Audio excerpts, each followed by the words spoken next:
तो बेटा इस वीडियो के अंदर जैसे आपने कैप्शन में देखा, मैं आप लोगों को रिवैल्यूएशन अकाउंट की प्रिपरेशन से रिलेटेड 5 क्वेश्चन भी कराने वाला हूं। तो जो भी बच्चा इस वीडियो को रिकॉर्डेड सेशन में देख रहा है, मेरी आपसे एक रिक्वेस्ट है कि आप इसका एक एक क्वेश्चन तकरीबन कुछ जगह छोड़ के करें, क्योंकि पहले मैं इनका रिवैल्यूएशन अकाउंट आपको इस वीडियो में मैं भाई बताने वाला हूं, और नेक्स्ट वीडियो के अंदर इन्हीं क्वेश्चंस का पार्टनर कैपिटल और बैलेंस शीट भी मैं आप लोगों को सिखाऊंगा। मेरी कोशिश सिर्फ ये है कि जब एक बच्चा रिवैल्यूएशन अकाउंट सीख रहा है तो उसके लगे हाथ 4-5 क्वेश्चन जब वो ट्राई कर लेगा तो एक सॉर्ट ऑफ उसको कॉन्फिडेंस आ जाएगा कि हाँ, मैं ये टॉपिक कितना सीख पाया। वो वाली बात है। तो लेट्स गेट स्टार्टेड, और ये क्वेश्चंस बेटा हम लोग आपके साथ करना शुरू करते हैं। सबसे पहले मेरे पास आप ही की बुक का प्रैक्टिकल प्रॉब्लम नंबर 77 है। देखो बेटा, मैं रीड कर रहा हूँ, मेरे साथ साथ आप ही बेटा बुक्स खोल लो, एक बार रीड करना शुरू करो। रीड करो बेटा मेरे साथ साथ, बुक्स वगैरह भैया निकाल लो, नोटिंग बेटा कर लेना, विदाउट नोटिंग कोई इंपॉर्टेंस नहीं रहेगी इस वीडियो को देखने की। पढ़ते हैं। Gautam and Yashika were partners sharing profits and losses in the ratio 3:1 respectively. The balance sheet of the firm as on 31st March 2018 was as follows, जिसमें हमारे पास एसेट्स हैं, एसेट साइड पे furniture, stock, debtor, cash in hand, machinery, liability side पे sundry creditor, bill payable, capitals Gautam और यशिका की। बेटा मेरी रिक्वेस्ट है कि अगर आपने इससे पहले वाली वीडियो नहीं देखी है तो कृपया करके इससे पहले वाली वीडियो आप जरूर देखें। इधर Asma is admitted as a partner for 3/8 share in the profits with a capital of 2,10,000 and 50,000 for her share of goodwill.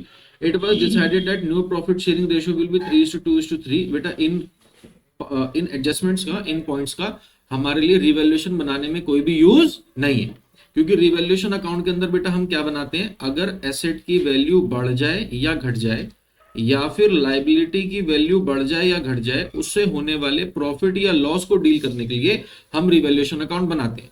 Revaluation account क्यों बनाया जाता है? In order to assess the revised values of the assets and liabilities. Any profit or loss arising from such revaluation is transferred to dash partners, old partners in dash ratio, old ratio. Old partners को old ratio में revaluation के होने वाले profit या loss को हम बांटते हैं, इसलिए हम रिवैल्यूएशन अकाउंट बनाते हैं। Fair enough? ठीक है। तो अब वो एडजस्टमेंट्स बेटा जो यहाँ पर एसेट्स और लाइबिलिटीज की वैल्यू को कम या ज्यादा होते हुए बता रही हैं, उनके बारे में मैं थोड़ी बात आपसे भाई कर लेता हूँ। देखो जरा फटाफट उसको ना, मैं आपके लिए मार्क भी कर देता हूँ येलो से। रीड करते हैं बेटा। सबसे पहले भैया एडजस्टमेंट क्या है? Machinery will be depreciated by 20% and furniture by 5,000। Machinery और फर्नीचर दोनों की वैल्यू को हमने डेप्रिशिएट करना है। तो बेटा ये फायदा है या नुकसान है? नुकसान। तो देखो अगर ये नुकसान है तो रिवैल्यूएशन के बेटा डेबिट साइड पर लॉसेज आते हैं और क्रेडिट साइड पे भैया फायदे आते हैं। तो डेबिट साइड पर हम लिखेंगे 2 मशीनरी, क्योंकि मशीनरी में नुकसान है, और 2 फर्नीचर, क्योंकि फर्नीचर में भी नुकसान। Fair enough? Machinery will be depreciated by 10%। Machinery का बैलेंस है 2,10,000, इसका 10% हो गया भाई साहब 21,000 पे। और furniture will be depreciated by 5,000, तो सीधी सीधी बेटा वैल्यू आ गई 5,000। ठीक है जी।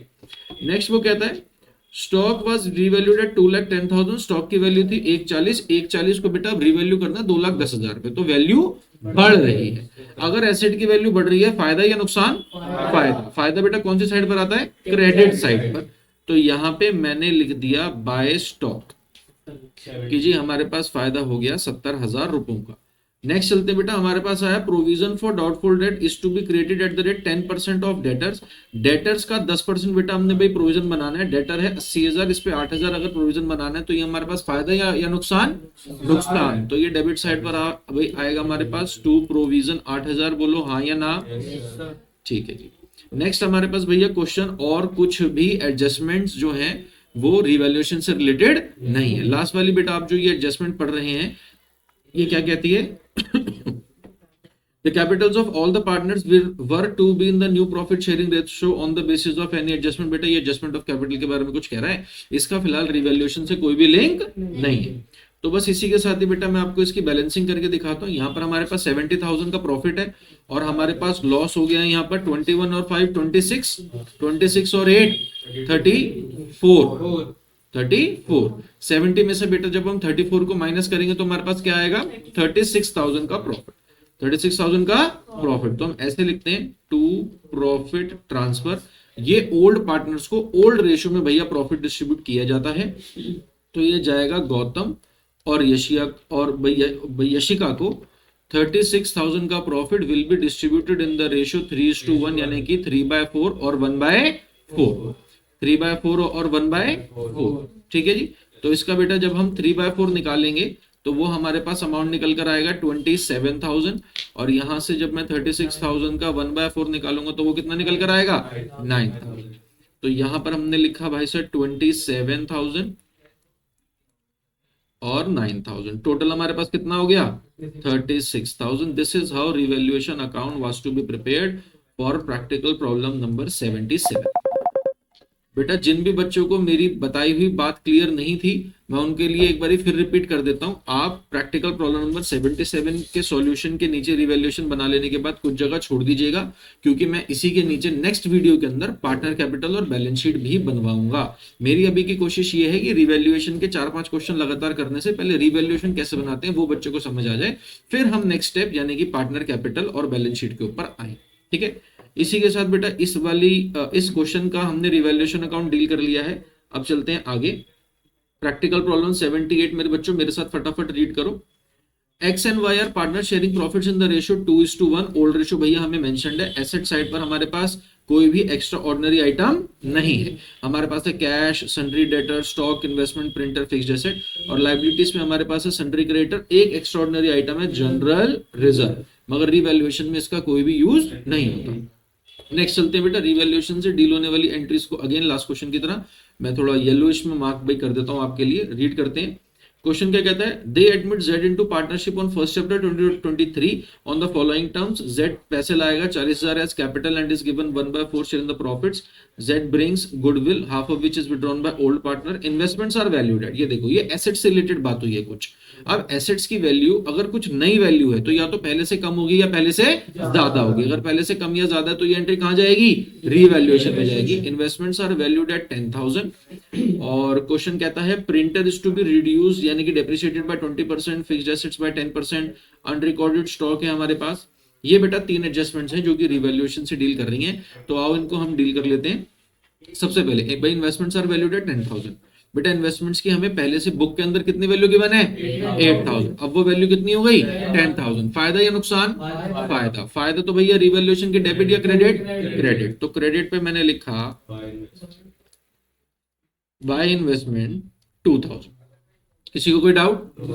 नेक्स्ट चलते बेटा, printer is to be reduced यानी कि डेप्रिशिएटेड बाय 20%। प्रिंटर की वैल्यू कम हो रही है, फायदा या नुकसान, नुकसान।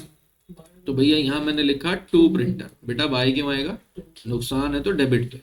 तो प्रिंटर की हमें वैल्यू कितने गिवन है 5,000। 5,000 का भैया 20% कितना हो गया 1,000 रुपए, ठीक है। फिक्स्ड एसेट्स को हमने डेप्रिशिएट करना भैया 10% से, फायदा या नुकसान, आवाज नहीं आ रही। तो डेबिट या क्रेडिट, डेबिट। तो फिक्स्ड एसेट्स की वैल्यू थी 1,37,000 जिसका 10% होता है 13,700। अनरिकॉर्डेड स्टॉक है बेटा हमारे पास, पहले ये स्टॉक हमारे पास रिकॉर्डेड नहीं था, अब इसे रिकॉर्ड करना है। स्टॉक क्या है हमारा, एसेट। एसेट को अब हम रिकॉर्ड करेंगे जो पहले अनरिकॉर्डेड था। फायदा या नुकसान, फायदा। फायदा तो बेटा कौन सी साइड पे, क्रेडिट साइड पे लिखा जाएगा by stock, by stock. Stock की वैल्यू 1,000। किसी को कोई डाउट?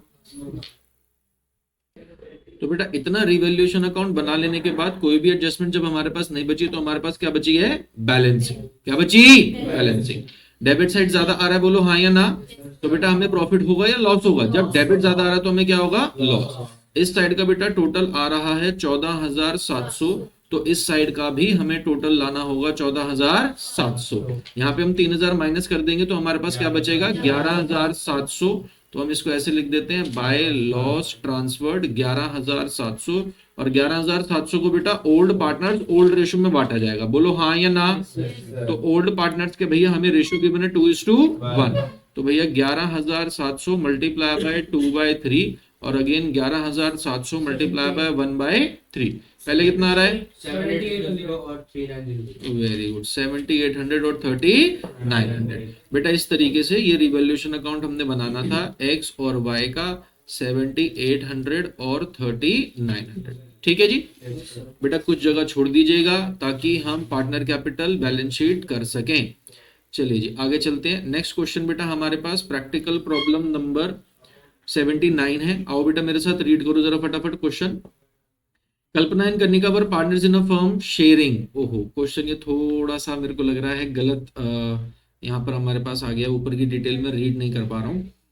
तो 1 सेकंड का बेटा मुझको समय देंगे। तो बेटा अब हमारे पास 79 प्रैक्टिकल प्रॉब्लम दोबारा से अब ठीक हो गया। अब देखो रीड करते हैं। Kalpana and Kanika were partners in a firm sharing profits in the ratio 3:1। They admitted 3:1 बेटा इनका ओल्ड रेशियो हमें भैया गिवन है। क्वेश्चन नेक्स्ट लाइन में हमारे से क्या कह रहा है, they admitted Karuna as a partner for 1/4 share in the future profits, और 60,000 रुपए वो कैपिटल लेकर आना था उसने।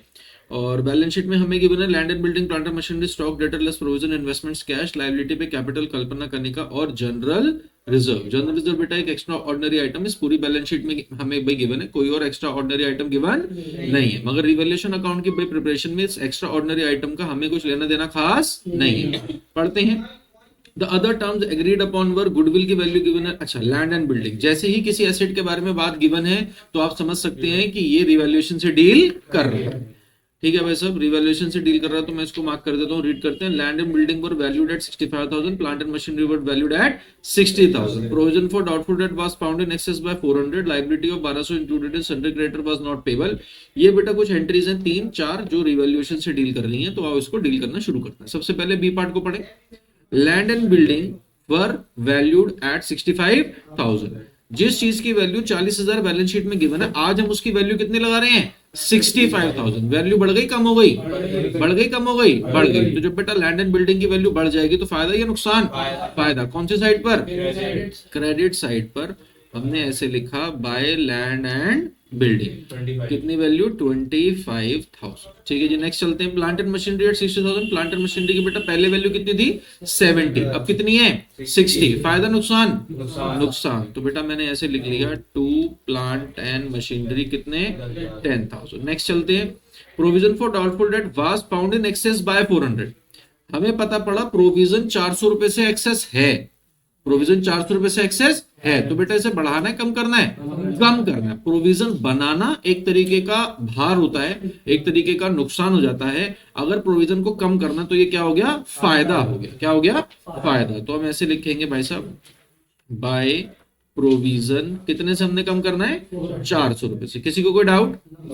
अच्छा यहाँ पे विजिबल नहीं है तो एक सेकंड रुको, इसको थोड़ा ठीक भी कर लेते हैं। लो अब विजिबल होंगी बेटा पूरी वैल्यूज। ठीक है, नेक्स्ट चलते हैं।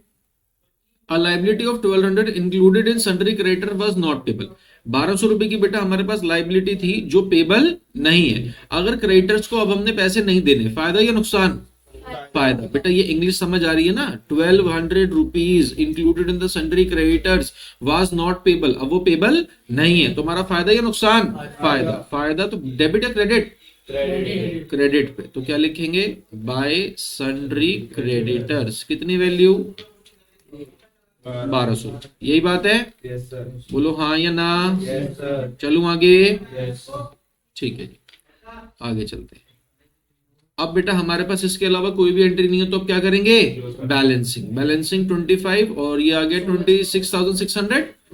ठीक है जी, इस साइड का टोटल आ रहा है 26,600। इसमें से 10,000 को माइनस करेंगे तो 16,600 का बेटा हमारे पास प्रॉफिट आया है, जो कि कौन से पार्टनर्स में बंटता है, old partners old ratio, old partners old ratio. To profit transfers, old partner हमारे पास है कल्पना और कनिका। 16,600 के बेटा प्रॉफिट को जब हम बांटेंगे इन द रेशियो, गिवन कौन सा रेशियो है 3:1, 3:1।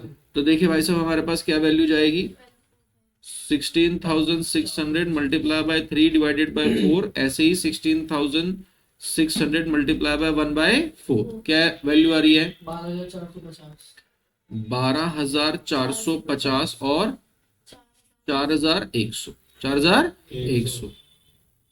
बेटा 12,450 तो नहीं आ रही होगी, फिर कोई तो वैल्यू गलत है, 4,150। ठीक है, चलो आगे बेटा बात समझ। इस तरीके से हमने रिवैल्यूएशन अकाउंट बनाया। चलते हैं अब आगे नेक्स्ट क्वेश्चन की ओर। Practical problem number 80। लाइन से बेटा ये क्वेश्चंस मैंने आप लोगों के लिए सजाए थे ताकि इनका हम रिवैल्यूएशन सीख सकें। तो उम्मीद है आप लोगों को समझ आ रहा होगा। नहीं समझ आ रहा तो बेटा मेरा नंबर नीचे फ्लैश हो रहा है, आप मेरे को व्हाट्सएप करके डाउट भी पूछ सकते हैं, और ऑफलाइन आने वाले बच्चे ऑफलाइन क्लासेस में डाउट पूछ सकते हैं। देखो बेटा practical problem number 80। A and B were partner sharing profits and loss in the ratio 3:2। उनकी बैलेंस शीट भाई हमें गिवन है कैश डेटर भाई less provision stock prepaid insurance plant and machinery building furniture और capital creditors employees provident fund workman compensation reserve contingency reserve. ये बेटा तीन चीजें ऐसी हैं जो एक्स्ट्रा ऑर्डिनरी हैं। इनके बारे में जब मैं पार्टनर कैपिटल अकाउंट या बैलेंस शीट आपको जब बनवाऊंगा तो इनके बारे में डिटेल में बात करूंगा। फिलहाल ये वीडियो रिवैल्यूएशन के ऊपर बेस्ड है, तो रिवैल्यूएशन की जो एंट्रीज है बेटा उसको मैं मार्क कर लेता हूं। पढ़ते हैं भाई फटाफट। Stock was to be depreciated by 5%, provision for doubtful debt was to be made at 2000, furniture was to be depreciated by 10%, building was valued at 1,60,000। ये बेटा चार एडजस्टमेंट्स हैं जो कि रिवैल्यूएशन से डील कर रही हैं। तो आओ फटाफट इनके ऊपर बेस्ड जो इनका आंसर है वो मैं डील करता हूं। पहला part, stock was to be depreciated by 5%। बेटा स्टॉक की वैल्यू को 5% से कम करना है, फायदा या नुकसान? नुकसान। स्टॉक हमें भैया पहले कितने का गिवन है? 60,000। 60,000 का 5% होता है 3,000। तो ये नुकसान है, डेबिट या क्रेडिट? डेबिट या क्रेडिट? डेबिट। नुकसान सारे भैया डेबिट पर आते हैं, तो हमने लिख दिया टू स्टॉक 3,000 रुपए का नुकसान। बोलो कोई डाउट? नेक्स्ट हमारे पास क्या आया? Provision for doubtful debts was to be made at 2,000। Provision हमने 2,000 का बनाना है बेटा। अभी कितने का है? 1,600 रुपए का, तो 400 का और बनाना है। प्रोविजन बनाना फायदा या नुकसान? नुकसान। डेबिट या क्रेडिट? डेबिट। तो ऐसे लिखा हमने to provision for doubtful debts 400 रुपए। नेक्स्ट चलते हैं, furniture was to be depreciated, फायदा या नुकसान? Debit credit? वैल्यू बोलो कितना का नुकसान है? 2,000 का नुकसान है। 20,000 के फर्नीचर पे 10% का डेप्रिसिएशन लगाएंगे तो 2,000 का नुकसान होगा। बोलो हाँ या ना? आगे चलते हैं मेरे बच्चों। Building was valued at 1,60,000। Building हमें गिवन है 140, 140 की वैल्यू 160 हो जाएगी। फायदा नुकसान? Debit credit? कितने का? 20। तो बाय बिल्डिंग 20,000। कोई डाउट? बेटा रिवैल्यूएशन अकाउंट इसीलिए इंपॉर्टेंट हो जाता है क्योंकि चैप्टर भले ही आपके पास change in profit sharing ratio हो, एडमिशन हो, रिटायरमेंट हो, डेथ हो, रिवैल्यूएशन अकाउंट इन सभी चैप्टर्स में आता है। तो रिवैल्यूएशन अकाउंट की प्रिपरेशन आप जब अच्छे से सीख जाएंगे तो आप ही के लिए अल्टीमेटली बेनिफिट रहेगा। क्लियर है? अब देखिए, इतनी एंट्री कर लेने के बाद बेटा हम करेंगे बैलेंसिंग। तो जब मैं बैलेंसिंग करता हूं, यहाँ पर आता है 5,400, 5,400 और इधर आता है 20,000। तो ऑब्वियसली 20,000 ज्यादा है, तो दोनों साइड का टोटल हम 20,000 बनाने के बारे में ही कोशिश करेंगे। और हमें फायदा हो गया कितना? ये 5,400 आ रहा था, तो भैया 14,600, 14,600 का फायदा डिस्ट्रीब्यूट किया जाएगा ओल्ड पार्टनर ओल्ड रेशियो। तो ऐसे मैंने लिखा भाई सर, टू प्रॉफिट ट्रांसफर्ड ए और बी। तो जी 14,600 मल्टीप्लाई बाय 3/5 और 14,600 मल्टीप्लाई बाय 2/5 क्या आ रहा है बेटा? सॉल्व करके बताओ। 8760 और 5840। ठीक है जी, 8760 और 5840। ठीक है, इस वीडियो का बेटा लास्ट क्वेश्चन जिसमें मैं आप लोगों को रिवैल्यूएशन अकाउंट की प्रिपरेशन अभी बता रहा हूं, उसके बाद इन्हीं क्वेश्चंस को फुल फ्लेश तरीके से मैं सॉल्व कराऊंगा आप लोगों को। तो ठीक है, विदाउट वेस्टिंग मच टाइम इस क्वेश्चन को भी सॉल्व कर लेते हैं फटाफट 81 को। और बेटा मेरे साथ साथ रीड करो क्या कह रहा है ये क्वेश्चन। क्वेश्चन कहता है the balance sheet of XYZ who share profits and loss in the ratio 3:2:1 as on 1st April 2023 is as follows। Capital given है हमारे को, करंट अकाउंट के बैलेंसेस गिवन है, जनरल रिजर्व है, P&L का balance है। तो भैया ये जनरल रिजर्व और P&L का बैलेंस जो है वो एक्स्ट्रा ऑर्डिनरी आइटम है। बोलो हाँ या ना? एसेट साइड की अगर मैं बात करूं तो हमारे पास Y का करंट अकाउंट है, land and building, plant and machinery, furniture, investment, sundry debtor, stock और बैंक। यहाँ पर कोई भी एक्स्ट्रा ऑर्डिनरी आइटम नहीं है। पढ़ते हैं।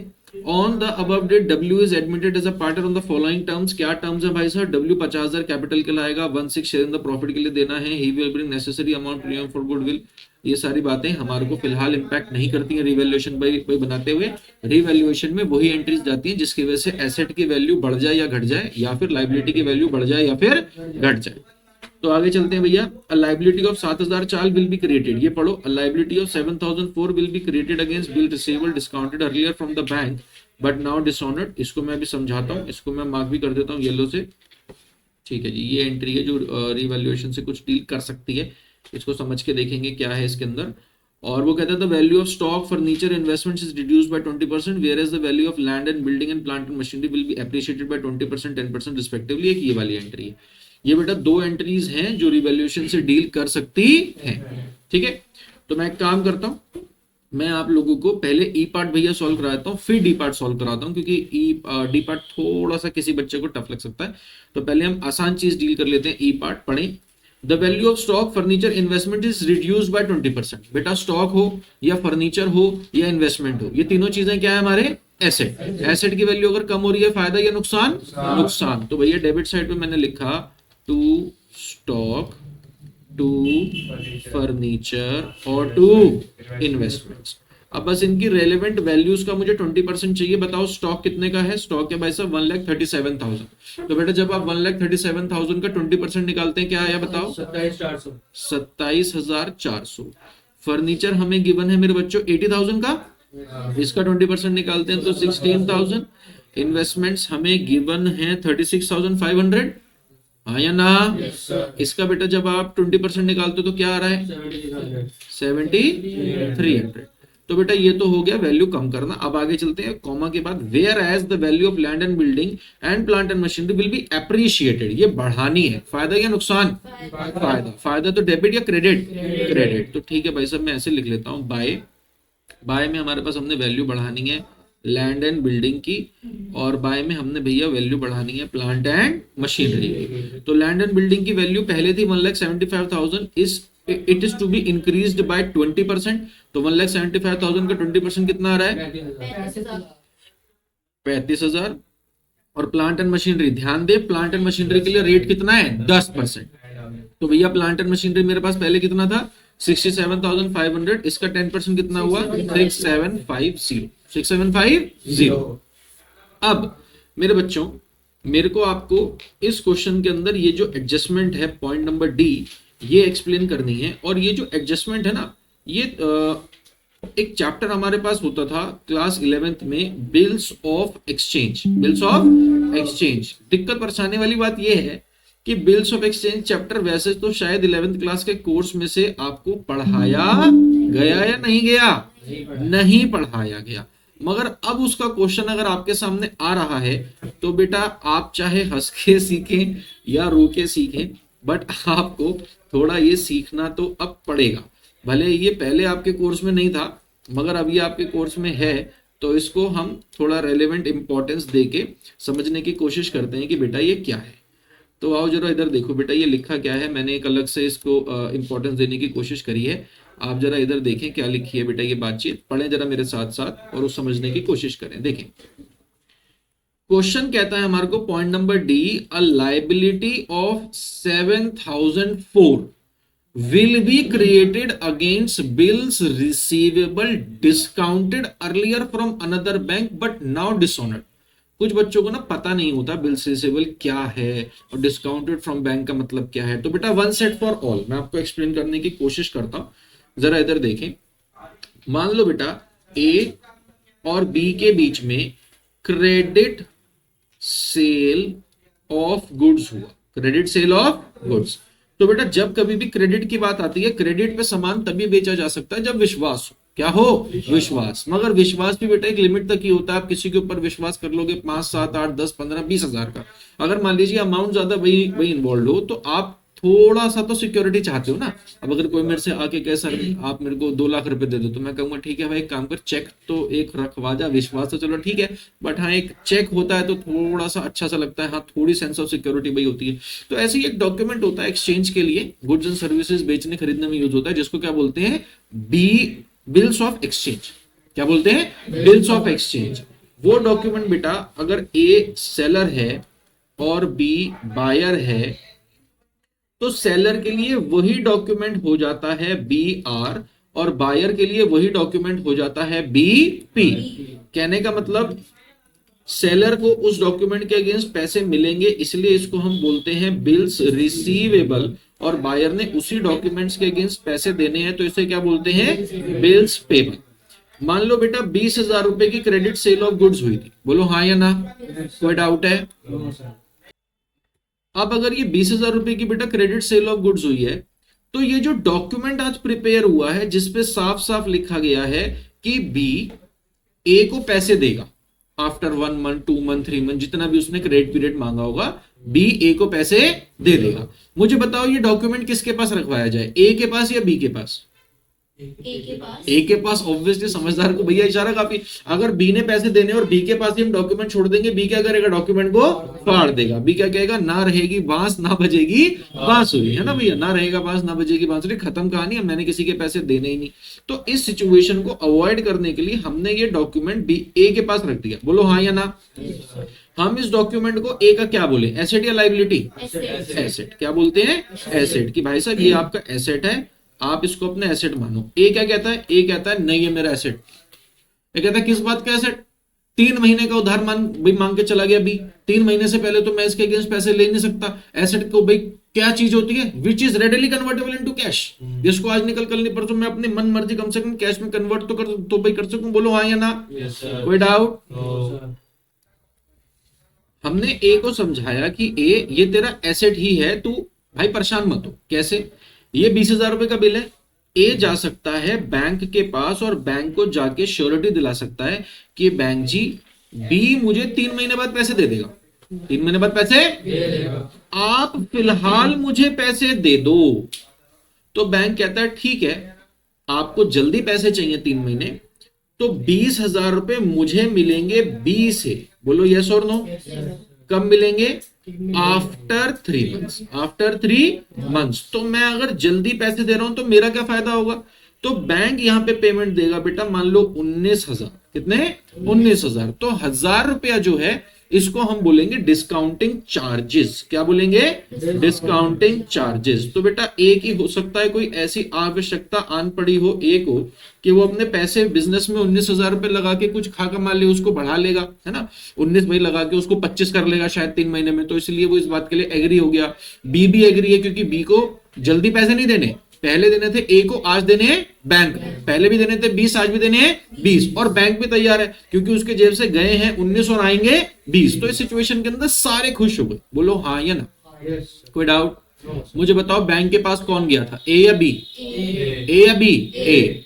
अब अगर कहानी में थोड़ा सा चेंज, अगर मान लीजिए आफ्टर 3 मंथ्स बी पैसे नहीं देता, मुझे बताओ बैंक किसको पकड़ेगा, ए को या बी को, ए को। वेरी गुड, ए को भाई पकड़ेगा, ये बात आपको समझ आती है, कंफर्म। बेटा इसी को बोलते हैं डिसऑनर। क्या बोलते हैं, डिसऑनर। ये जो सिचुएशन हुई बैंक के पास जाना, इसको बोलते हैं डिस्काउंटिंग ऑफ अ बिल। क्या बोलते हैं, डिस्काउंटिंग ऑफ अ बिल। और ये जो सिचुएशन है जहां पर बी ने पैसे देने से मना कर दिया और बैंक को ए के पास जाना पड़ा, इसको बोलते हैं डिसऑनर। क्या बोलते हैं, डिसऑनर। इस पर्टिकुलर सिचुएशन के अंदर बेटा ए अपनी किताबों में क्या एंट्री करेगा, जरा ध्यान से देखना। ए ये एंट्री करेगा कि भाई साहब मैंने बैंक को पैसे देने हैं, बैंक को बेटा उसे तुरंत पैसे देने पड़ेंगे 20,000 रुपए, और वो ये एंट्री करेगा कि ये पैसे मैं बी से लूंगा। किससे लूंगा, बी से लूंगा। बी अकाउंट डेबिट 20,000 रुपए। वो बेटा बी को ऐसे भाग के नहीं जाने देगा, वो बी को अपना एसेट बना लेगा कि भैया ये पैसे जो मैं आज बैंक को पे कर रहा हूं, आज नहीं कल किससे रिकवर करूंगा, बी से। वो ये दृढ़ निश्चय भाई कर लेता है, भले कोर्ट में केस करके करे, लड़के करे, झगड़ के करे, प्यार से करे, मोहब्बत से करे, हमें उस बात से मतलब नहीं है। किताबों में एंट्री क्या जाएगी कि भाई साहब हमें तो बी से पैसे लेने थे, बी से पैसे लेने थे। अब हमने कहा था बी से भाई तो बैंक को पैसे दे दियो, बैंक को नहीं दे रहा तो हमें दे, हाँ या ना। तो बी हमारा क्या बन गया, एसेट बन गया, और बैंक के पास हमने पेमेंट कर दी, तो बैंक रूपी एसेट हमारा कम हो गया, बी रूपी एसेट हमारा बढ़ गया, बैंक रूपी एसेट हमारा कम हो गया। एक एसेट कम और एक एसेट ज्यादा। बताओ कोई फर्क पड़ा भाई एसेट्स पर, नहीं।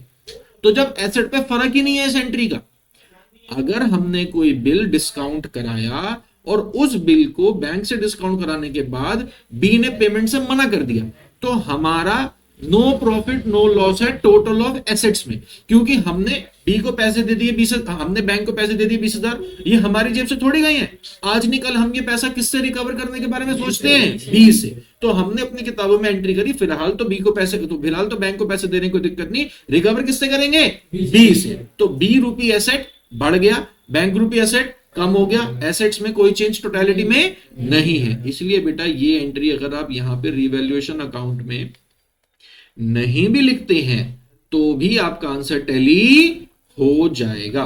बोलो बेटा कोई डाउट। तो देखो बेटा, ये जो हमारे पास एडजस्टमेंट थी डी वाली, इसको बिना लिखे भी हमारे पास आंसर आएगा, क्योंकि रीजन सेम ही है।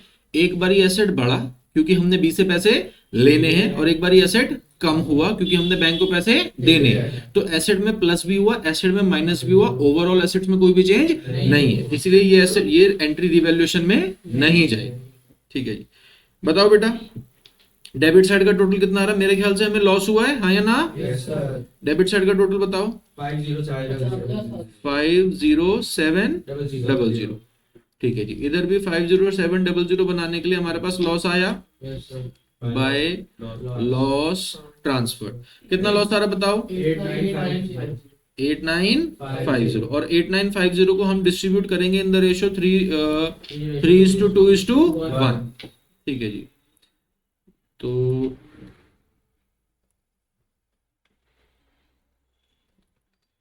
8950 इंटू 3/6 इंटू 2/6 और इंटू 1/6। बताओ बेटा। 4475 2983 एंड 1492। ठीक बेटा, इस तरीके से हमने अब इन सारे क्वेश्चंस के बना लिए हैं रिवैल्यूएशन अकाउंट। नेक्स्ट वीडियो में इन्हीं क्वेश्चंस के मैं आप लोगों को पार्टनर कैपिटल और बैलेंस शीट बनवा दूंगा। तो आज के लिए इतना ही, मिलते हैं नेक्स्ट वीडियो में। Bye bye, God bless, take care.